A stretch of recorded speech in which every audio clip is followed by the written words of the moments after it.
تھا۔ میرے پیارے آقا علیہ السلام کے پیارے دیوانوں، متقی وہ نہیں جو کثرت کے ساتھ عبادت کرتا ہو، متقی وہ ہے جو اللہ تبارک و تعالیٰ کی نافرمانیوں سے بچتا ہو، جو گناہوں سے بچتا ہو۔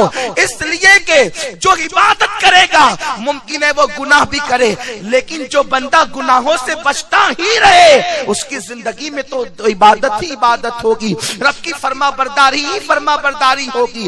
اس لیے اللہ کے وہ بندے بہت بلندی پر فائز ہے، تقوی کے بلند مقام پر فائز ہے، جو اللہ تبارک و تعالیٰ کی نافرمانی سے اپنے آپ کو بچاتے ہیں۔ میرے پیارے آقا علیہ السلام کے پیارے دیوانوں، آج میں 3 گناہ بڑے گناہوں کا تذکرہ کرنا چاہتا ہوں۔ وقت میں گنجائش رہی تو تینوں پر ہلکی ہلکی کچھ گفتگو کرنے کی سعادت حاصل کریں گے، حدیث مبارکہ سے روشنی لیں گے اور آپ تک پہنچائیں گے۔ میرے پیارے آقا علیہ السلام کے پیارے دیوانوں، اگر ہم لوگوں کو بڑے گناہ کی معرفت مل گئی، ان کی نحوست پتہ چل گئی، تو ہم اپنے آپ کو بچائیں گے، اور جو بڑے گناہ سے بچ گیا اللہ اس کے چھوٹے گناہوں کو تو معاف کر ہی دیتا ہے، وہ کریم ہے۔ میرے پیارے آقا علیہ السلام کے پیارے دیوانوں، لیکن ایک بات یہ بھی بتا دوں، حضرت سیدنا فضیل ابن عیاض کہتے ہیں گناہ چھوٹا کب ہوتا ہے اور گناہ بڑا کب ہوتا ہے؟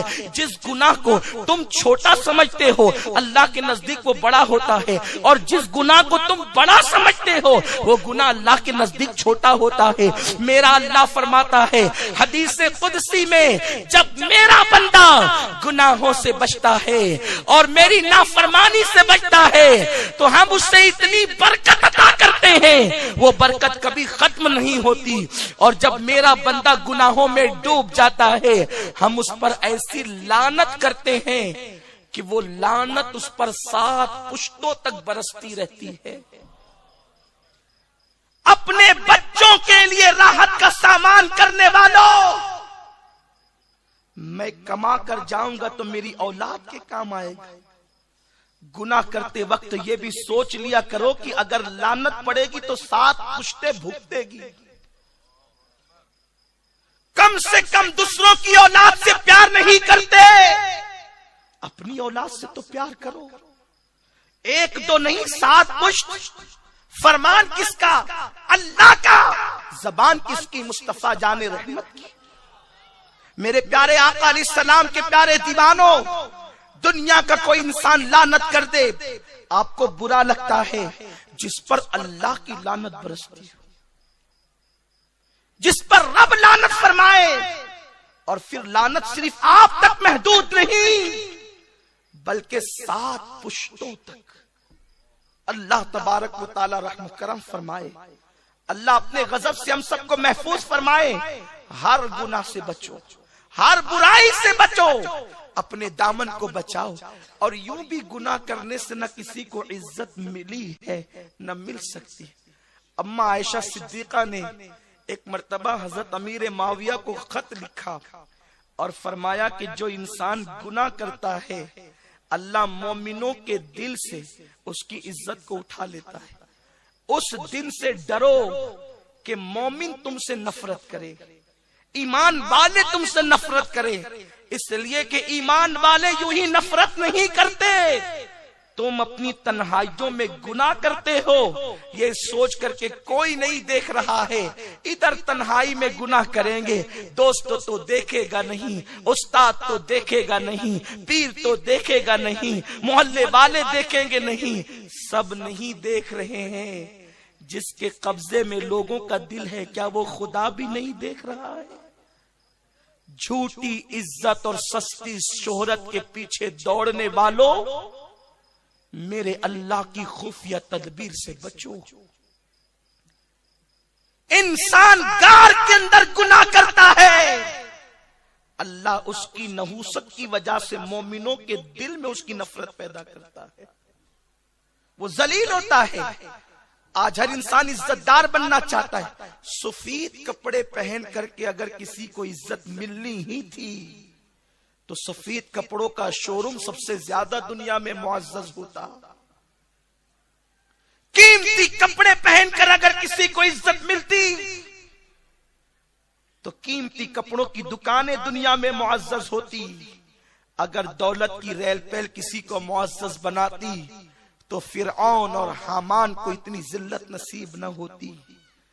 انسان کو دنیا کا ساز و سامان معزز نہیں کرتا، بلکہ اس کی نیکی، اس کے اعمال، اللہ سے ڈرنا، جرائم سے بچنا اسے اللہ کے نزدیک معزز کرتا ہے۔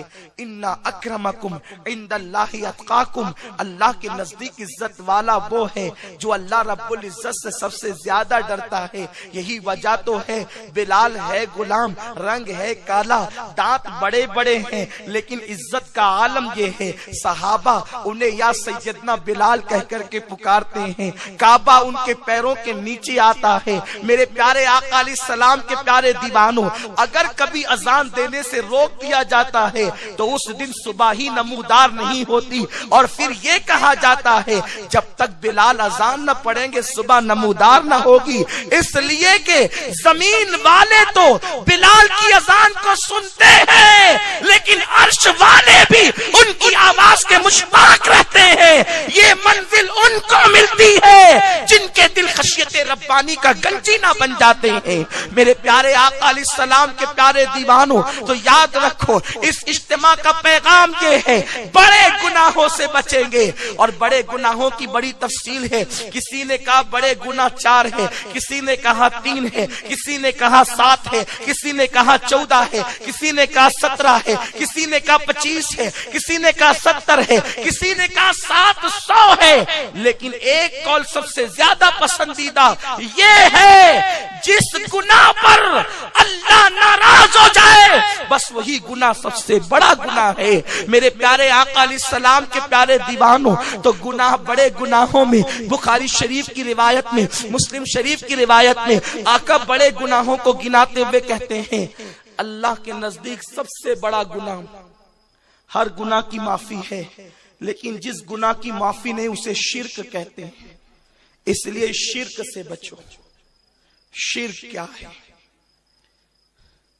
شرک سے بچو۔ آج امت شرک کی طرف بھی کچھ قدم بڑھا رہی ہے، جیسے سیریلوں سے اتنا پیار کہ اس میں ہندوستانی تہذیب کے مطابق جو بھجن وغیرہ ہوتے ہیں وہ مسلمان شوق سے سنتے ہیں، الا ماشاءاللہ امت کی اکثریت کی بات نہیں کرتا۔ شارح بخاری حضرت علامہ مفتی شریف الحق صاحب امجدی علیہ رحمہ فرماتے ہیں جس نے بھجن کو خوش اور راضی رہ کر کے سنا وہ مشرک ہو گئے۔ اسی طرح گانوں میں جو شرکیہ کلمات ہے اس سے بھی بچو۔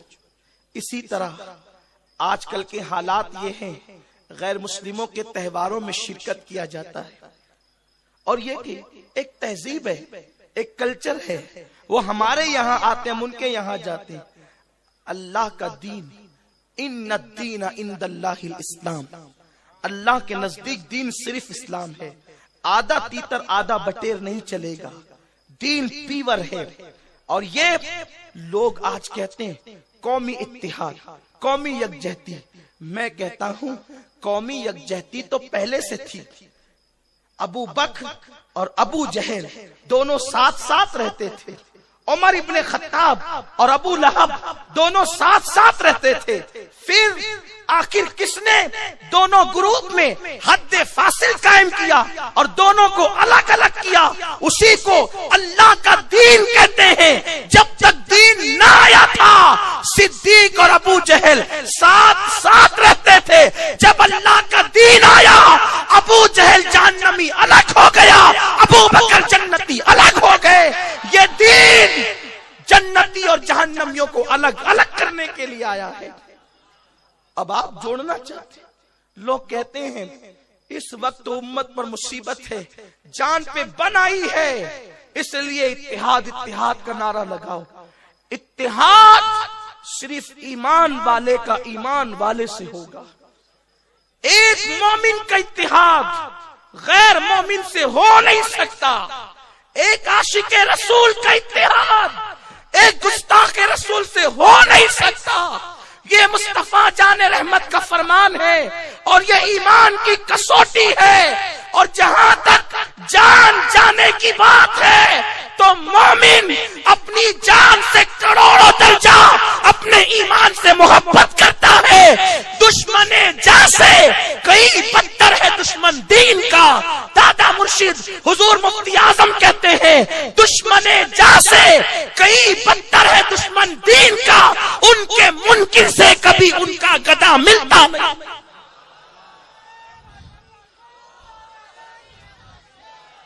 میرے پیارے آقا علیہ السلام کے پیارے دیوانوں، اس لیے نہ مشرکوں سے اتحاد نہ منافقوں سے اتحاد.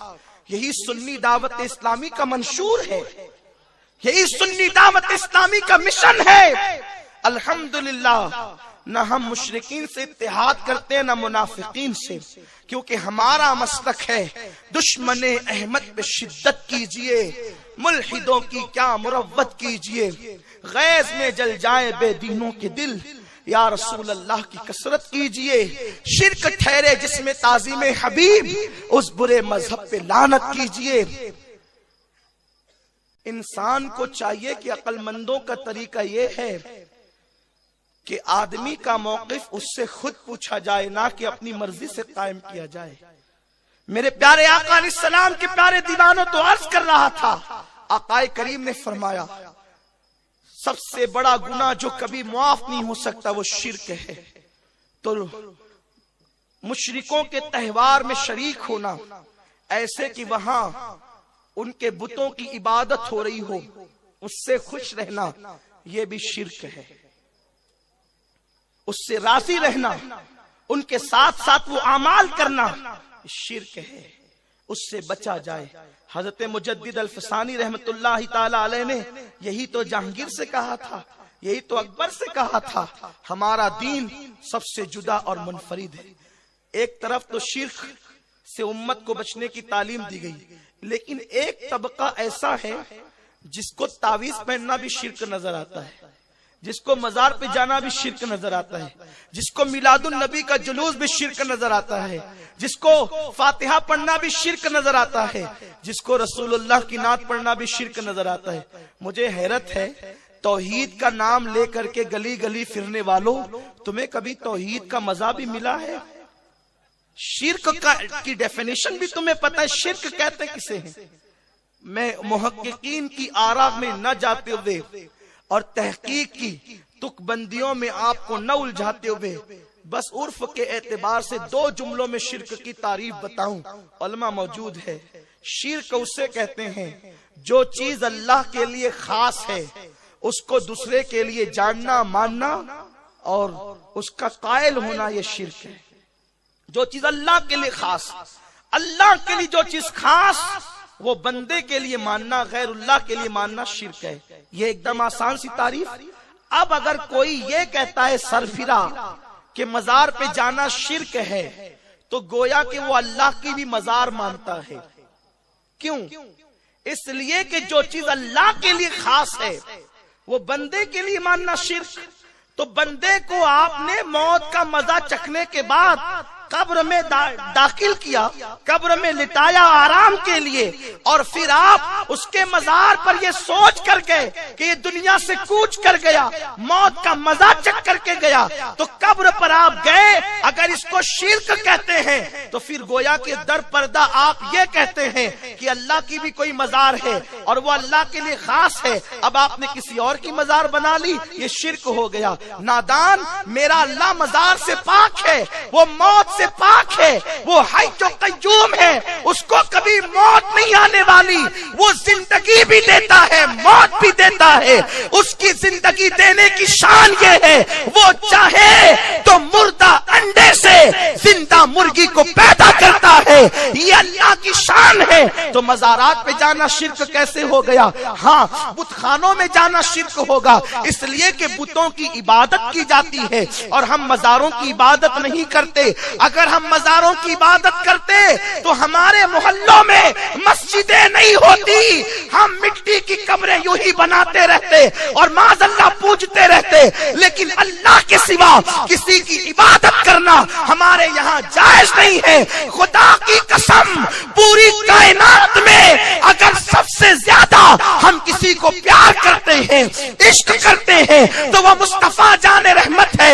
اپنی جان سے زیادہ جس سے پیار کرتے ہیں وہ مصطفیٰ جان رحمت ہے، لیکن جب ان کا کلمہ پڑھتے ہیں تو کہتے ہیں عبدہ و رسولہ۔ ہم ان کو جب بندہ مانتے ہیں، جب ان کو خدا نہیں کہتے تو کسی ولی کو خدا کیسے مانے، کسی برگزیدہ کو خدا کیسے مانے؟ ارے جسے جان سے زیادہ پیار کیا جب اسے خدا نہ کہا، بلکہ ہم تو یوں کہتے ہیں اہل سنت کا امام، ہمارا امام امام احمد رضا یوں فرماتے ہیں کہ لیکن رضا نے ختم سخن اس پہ کر دیا۔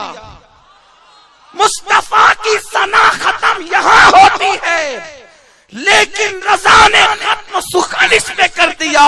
خالق کا بندہ، یہ ہمارا عقیدہ ہے، خالق کا بندہ، خلق کا آقا کہوں تجھے، یہ ہمارا نظریہ ہے۔ تو جب انہیں محبوب، اور ایک بات بتاؤں، ہمیں تو حضور کو شریک ماننے میں لطف ہی نہیں آتا۔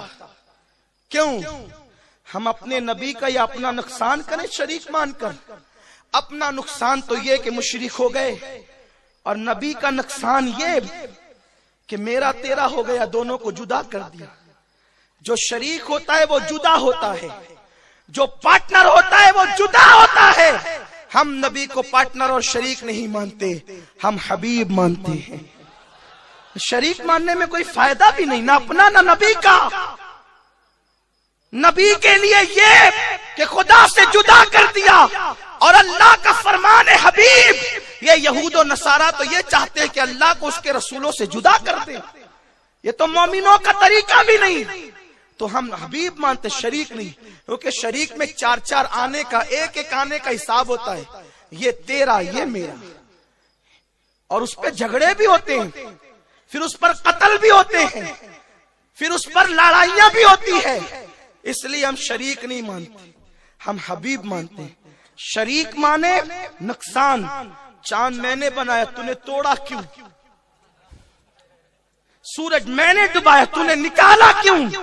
نادان تجھے توحید نہیں پتا، توحید تو قریب نواز والوں کو معلوم ہے، توحید تو غوث الاعظم والوں کو معلوم ہے۔ کیوں؟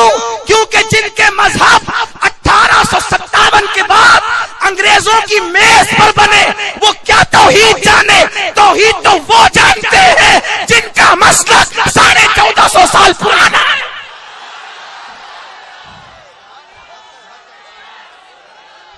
نعرے تکبیر، نعرے رسالت، علامہ سید امین القادری صاحب قبلہ، نعرے تکبیر۔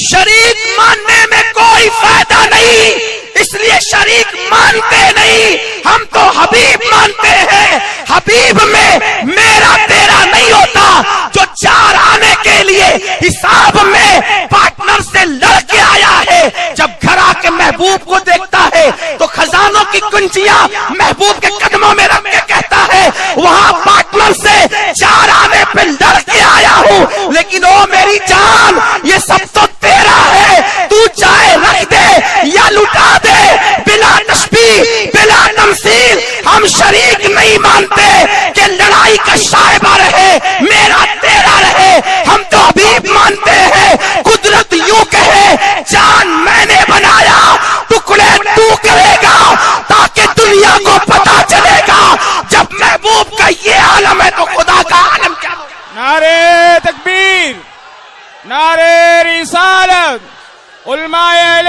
سنت، اولاد رسول، اولاد رسول، نعرے تکبیر۔ ہمیں پاگل سمجھائے کہ ہم شریک مان لیں، نہیں حبیب مانتے ہیں۔ حبیب سورج میں ڈباؤں گا، تو اشارہ کر کے پلٹانا تاکہ دنیا کو پتا چلے جب بندے کی شان یہ ہے خدا کی شان کیا ہوگی۔ اللہ اکبر، جابر کے بچوں کو موت میں دوں گا، تو پکارنا زندہ ہو کے آئیں گے تاکہ پتا چلے محبوب کی یہ شان ہے، خدا کی شان کیا ہوگی۔ حبیب جب تو کعبے کو چھوڑ دے گا، کعبہ سب سے قیمتی ہوگا، وہ حرم ہوگا، لیکن لیکن جب تم مدینے میں قدم رکھے گا تو کعبے والے شہر سے زیادہ دگنا برکت مدینے میں کر دوں گا، تاکہ پتا چلے مصطفیٰ کے قدموں کا یہ عالم ہے تو خدا کی شان کا عالم کیا ہوگا۔ میرے پیارے آقا علیہ السلام کے پیارے دیوانوں، ہم شریک نہیں مانتے، حبیب مانتے، اس لیے ہم کہتے شرک سے بچو، شرک سے بچو۔ لوگ کہتے ہیں حضور کے لیے کھڑے ہو گئے، یہ شرک ہو گیا۔ 15 اگست پہ تم جھنڈے کے لیے، راشٹر گیت کے لیے کھڑے ہوئے تو شرک نہ ہوا؟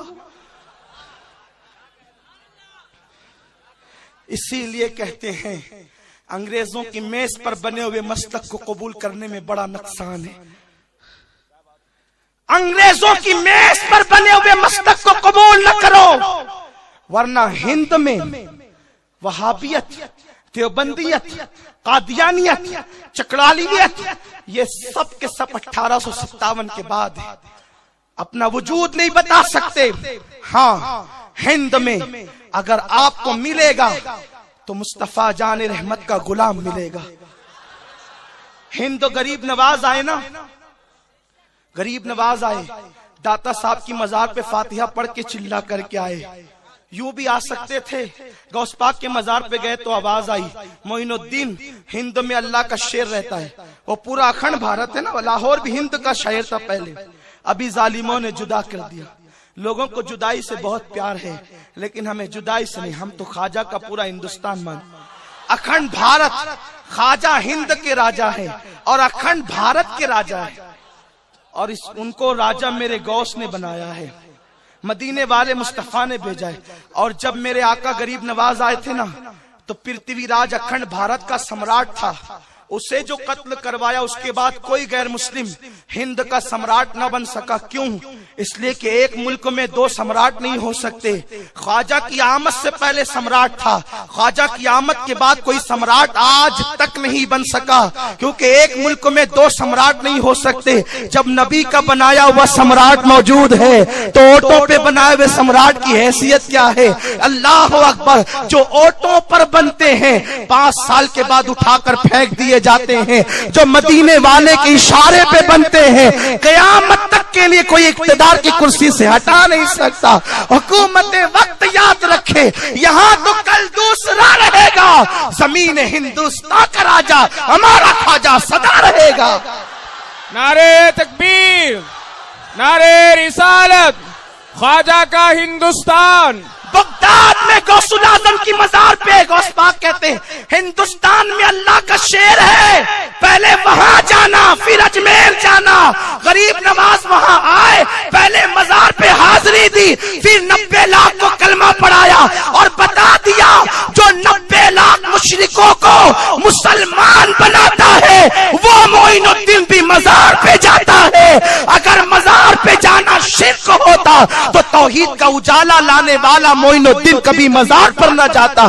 میرے پیارے آقا علیہ السلام کے پیارے دیوانوں، مزاروں کو مٹی کا ڈھیر کہنے والوں، اللہ کا قرآن تم نے نہیں پڑھا۔ میرا اللہ فرماتا ہے لا اقسم بمواقع النجوم، قسم ہے اس مقام کی جہاں تارے ڈوب جائیں۔ اسلام بھی اور سائنس بھی کہتے ہیں تارے چھپتے ہیں ڈوبا نہیں کرتے، تارے چھپتے ہیں ڈوبا نہیں کرتے۔ شیخ محی الدین ابن عربی کہتے ہیں، امام سیوطی نقل کرتے ہیں کہ جب تارے ڈوبتے نہیں تو اللہ نے تارے ڈوبنے کی قسم کیوں یاد فرمائی؟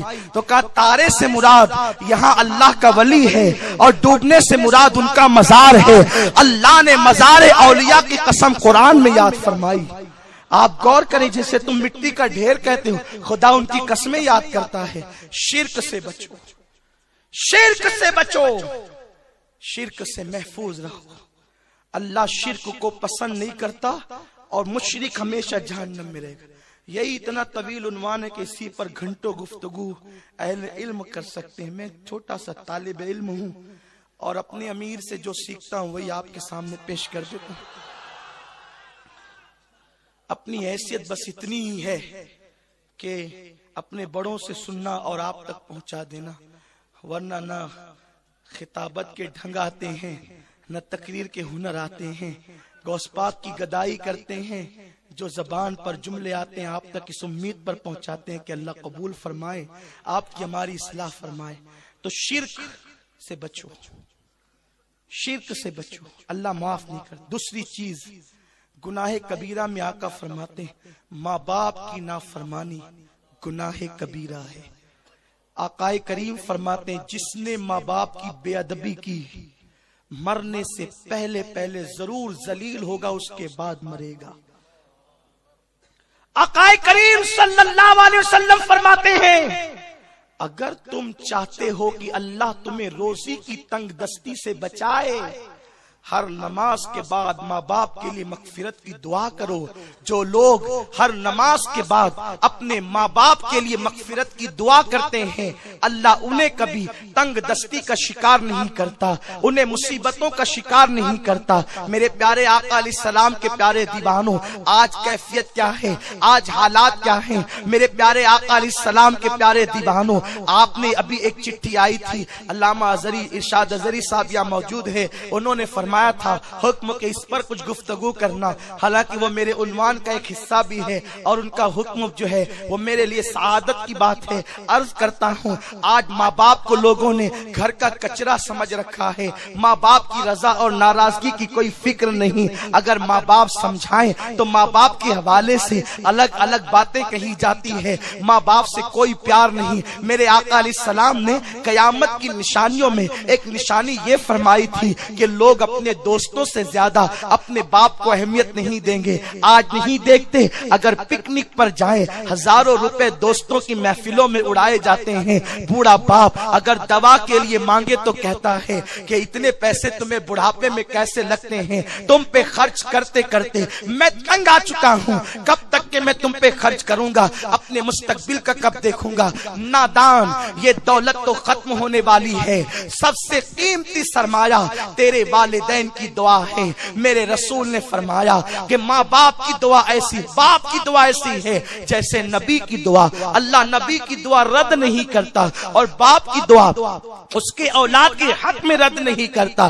آج اللہ اکبر ماں باپ کا دل دکھایا جاتا ہے. اگر کسی لڑکی سے پیار کر لیا، یہ پیار نہیں، یہ تو معاذ اللہ زنا کی لعنت ہے. پیار کے نام پر مغربی تہذیب نے تمہیں زانی بنایا، زنا کے ہتھے چڑھایا. جہاں پیار ہوتا ہے وہاں زنا نہیں ہوتے، جہاں پیار ہوتا ہے عصمتوں کو تار تار نہیں کیا جاتا. پیار تو وہ ہے کہ جان کو جوخم میں ڈال کر کے کسی کی عصمت بچائی جاتی ہے، کسی کی آبرو بچائی جاتی ہے. میرے پیارے آقا صلی اللہ علیہ وسلم کے پیارے دیوانوں، کسی لڑکی سے پیار کے نام پر رات دیر گئے تک کے گھنٹوں موبائل پر گفتگو کی جاتی ہے. موبائل بھی گرم ہو جائے، اس کی گرمی سے کان بھی گرم ہو جائے، ہاتھ بھی دکھنے لگے، گردن اکڑ جائے، اتنی دیر تک گفتگو کی جاتی ہے اور اس کو منایا جاتا ہے، اس کے لیے وعدے کیے جاتے ہیں.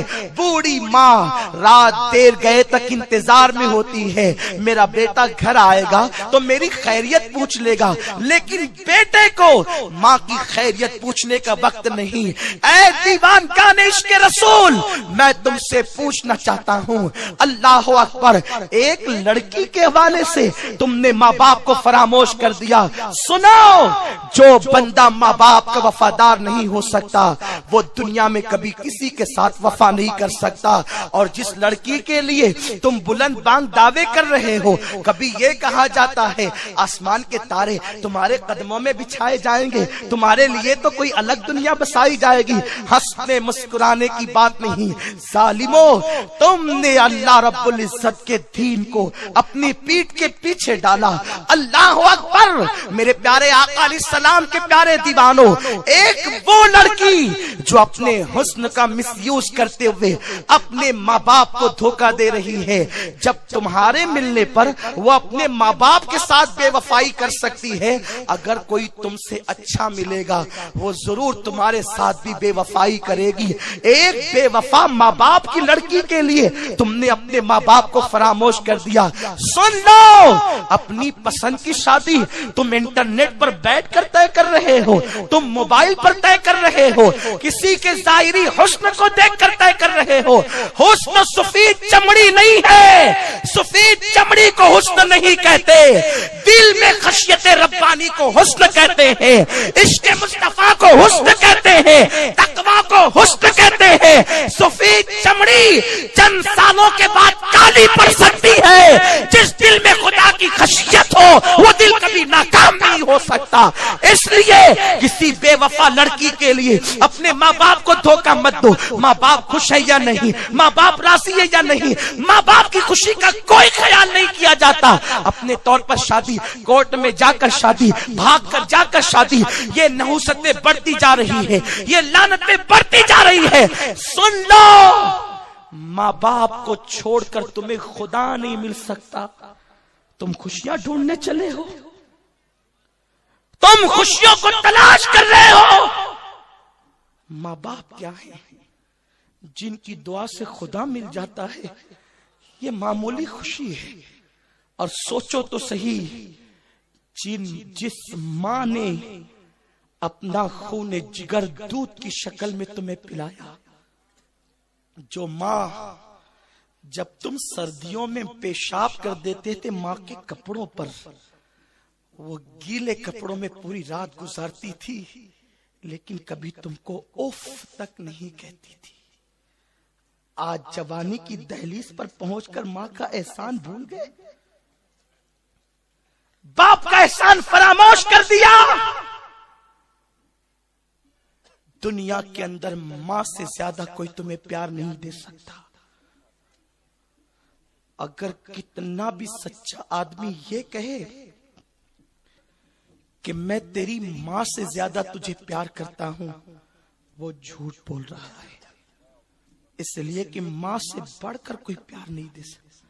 اور سنو, آج کسی لڑکی کی محبت میں ماں کی خیریت نہ پوچھنے والوں, ماں باپ کو جھڑکنے والوں, گفٹ پر ہزاروں روپے خرچ کرنے والوں, موبائل پر سینکڑوں روپے خرچ کرنے والوں, جب یہ نعمت جسے ماں باپ کہتے ہیں نا, جب تم اسے مٹی کے آڑے کر دو گے, قبر میں سلا دو گے, پھر جب تک تمہیں کوئی دھوکہ دے گا, جھڑکے گا, اس وقت تمہیں ماں کا آنچل یاد آئے گا, تمہیں باپ کا پیار یاد آئے گا. کسی شاعر نے بڑی اچھی بات کہی تھی, میں نے روتے ہوئے پوچھے تھے کسی دن آنسو, میں نے روتے ہوئے پوچھے تھے کسی دن آنسو, آج تک دھویا ہی نہیں ماں نے دوپٹہ اپنا. ماں کتنا پیار کرتی ہے, بات ماں کی آئی ہے. اور انٹرنیٹ پر لڑکیوں کو پٹانے والے, انٹرنیٹ پر خود کی شادیاں طے کرنے والے, ماں باپ کو رلانے والے, بھاگنے والے, بھگانے والے, کان کھول کر کے سن لے, جس شادی میں ماں باپ کی خوشی نہیں, جس میں ماں باپ کو اہمیت نہ دی گئی, وہ شادی کبھی خوش نہیں رہ سکتی. شادی کے بعد کی وہ زندگی کبھی خوشیوں والی نہیں ہو سکتی. مجھے یہاں ایک بات یاد آتی ہے, بڑی پیاری بات. ایک بہت بڑے بزرگ ہے جنہیں دنیا سلطان العارفین حضرت بایزید بسطامی کے نام سے جانتی ہے. بایزید بسطامی پیدائشی ولی تھے, لیکن ولایت میں ایک منزل ہے. ولایت کی کئی منزلیں ہیں, اس میں سے ایک منزل یہ ہے جس کو مقام حضوری کہتے ہیں. جب ولی مقام حضوری پا لیتا ہے تو ہر وقت اس کے سامنے خدا کا جلوہ ہوتا ہے اور مصطفیٰ جان رحمت کا جلوہ ہوتا ہے.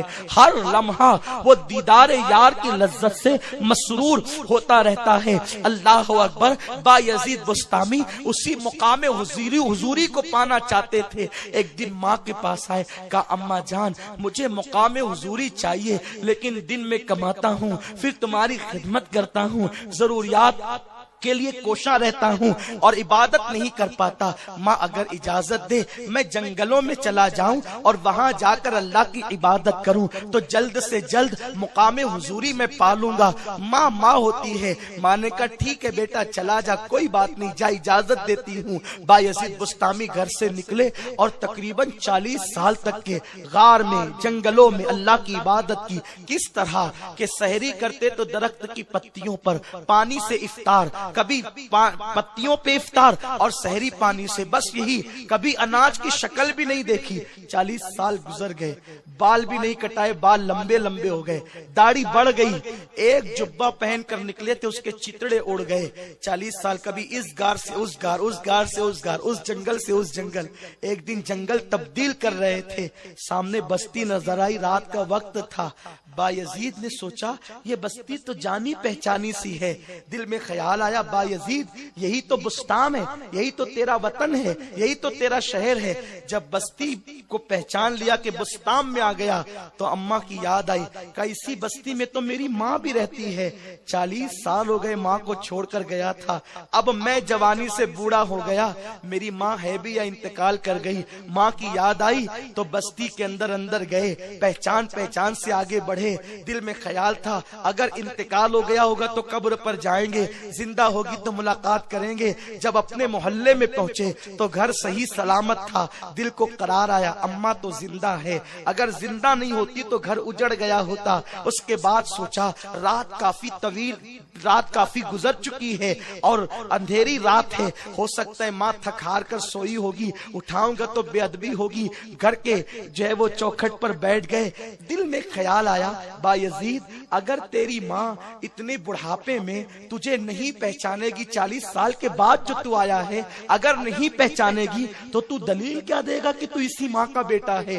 کیا دلیل دے گا؟ سوچ رہے ہیں ایسے میں برتنوں کے کھنک کی آواز آتی ہے، پانی کے گرنے کی آواز آتی ہے۔ بایزید خوش ہو گئے، اماں بیدار ہو گئی، ماں اٹھ گئی، ایک ہاتھ دروازے پر جیسے ہی مارا، بس ایک ہاتھ دستک کا مارا، اندر سے رقت انگیز آواز آئی، بایزید میرے بیٹے تو آ گیا۔ بایزید کے پیروں کے نیچے سے زمین کھسک گئی۔ میں تو یہ سمجھ رہا تھا ماں پہچانے گی کہ نہیں پہچانے گی، میری ماں تو میرا چہرہ ہی نہیں، میرے تو دستک کا انداز بھی پہچانتی ہے۔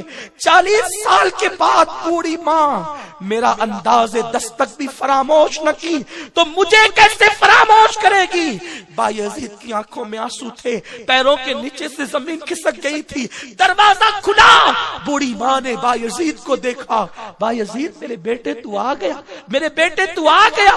بیٹا کتنا بھی بڑا ہو جائے، اولاد کتنی عمر رسیدہ ہو جائے، ماں کے سامنے تو بچہ ہی رہتا ہے۔ ہاتھ اٹھائے اور دونوں بایزید کے گالوں پہ رکھ دیا اور کہتی ہے بیٹے کیسا ہے تو؟ بایزید کی آنکھ میں آنسو تھے، بیٹے تیری داڑھی اتنی بڑھ گئی، تیرے جبے کے چتڑے اڑ گئے، تیرے بال اتنے بڑھ گئے۔ ہاں ماں، ایک جنگل سے دوسرا جنگل، دوسرے سے تیسرا، یہی کرتا رہا، اچانک بستام میں آیا تو تیری زیارت کا شوق آیا۔ ماں بایزید سے ماں نے کہا بیٹا کتنے سال سے تو گیا تھا؟ ماں 40 سال سے۔ بیٹا اللہ مل گیا؟ بیٹی اللہ مل گیا، اللہ مل گیا؟ نہیں ماں، نہیں ملا، جو مقام چاہتا تھا مل گیا، نہیں ملا ماں۔ کتنے سال عبادت؟ 40 سال۔ ماں درخت کی پتیوں پہ افطار کیا، پانی سے روزہ رکھا، 40 سال اناج کا منہ نہیں دیکھا، نہیں ملا بیٹا اللہ؟ نہیں ماں نہیں ملا۔ ویسے گال ہاتھ میں لیے، آنکھ میں آنسو آ گئے، آسمان کی طرف رخ کرتے، اللہ دیکھ تو صحیح میرے بیٹے نے کتنی محنت کی، کامیاب نہ ہوا، مولا میں دعا کرتی ہوں یہ جو مقام چاہتا ہے تو اس کو عطا کر دے۔ بس یہ 2 جملے کہنے تھے۔